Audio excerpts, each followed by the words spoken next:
উত্তরাঞ্চলের জেলাগুলোতে অ্যানথ্রাক্স দিন দিন ছড়িয়ে পড়ছে, কারণ আমরা সচেতন নই। কিভাবে সচেতনতা ছড়াবো তা নিয়েই আজকের কথা। সচেতনতা ছড়াতে হলে আগে জানতে হবে অ্যানথ্রাক্স কি।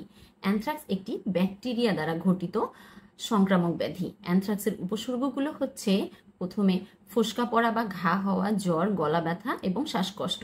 এগুলো যে কোনো একটা উপসর্গ দেখা দিলে আমাদেরকে প্রথমেই যেতে হবে একজন এমবিবিএস চিকিৎসকের কাছে।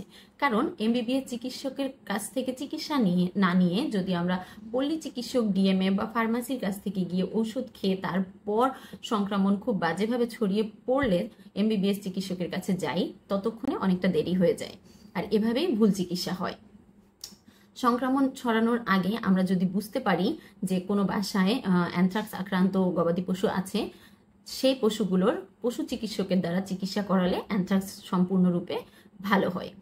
এবং কোনো বাসায় যদি অ্যানথ্রাক্স আক্রান্ত গরু বা ছাগল বা মহিষ ভেড়া থাকে, আমাদের উচিত না যে আমরা ওই গবাদি পশুকে দ্রুত বিক্রি করে দিব বা জবাই করে মাংস বিলি করে দিব। এবং অনেকেই করে কি, যে গবাদি পশু মারা গিয়েছে, সেই মারা যাওয়া গবাদি পশুকে জবাই দিয়ে তার মাংস বিলি করে দেয়।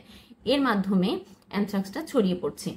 যদি কখনো রান্না করতেই হয় বাজার থেকে কিনে আনা, এখনকার সিচুয়েশনের মাংসগুলো অবশ্যই গ্লাভস পরে রান্না করা উচিত। গ্লাভস ব্যবহার করার ফলে এই সংক্রমণটা আমরা প্রতিরোধ করতে পারবো। এবং অ্যানথ্রাক্সের যে জীবাণু, সেটা 120 ডিগ্রি সেলসিয়াসের উপরে গেলেই মারা যায়। তাহলে আমাদের রান্নার সময় যারা আমরা ইন্ডাকশন চুলা বা ইনফ্রারেড চুলাগুলো ইউজ করি, তারা দেখতে পারি যে টেম্পারেচার কত উঠছে। এবং চুলায় রান্না করলে, দীর্ঘ সময় ধরে রান্না করলে তার টেম্পারেচারটা অটোমেটিক 160 থেকে 180 ডিগ্রি সেলসিয়াসের উপরে যায়, যার কারণে আর অ্যানথ্রাক্সের জীবাণু থাকে না। তো সেক্ষেত্রে আমাদেরকে এই নিয়মগুলো মেনে চলতে হবে। গবাদি পশু লালন পালন যারা করি, তারা অবশ্যই পরিষ্কার পরিচ্ছন্ন থাকবো এবং নিজেদের প্রোটেকশনের জন্য যে যে ব্যবস্থাগুলো গ্রহণ করা উচিত ওগুলো করব।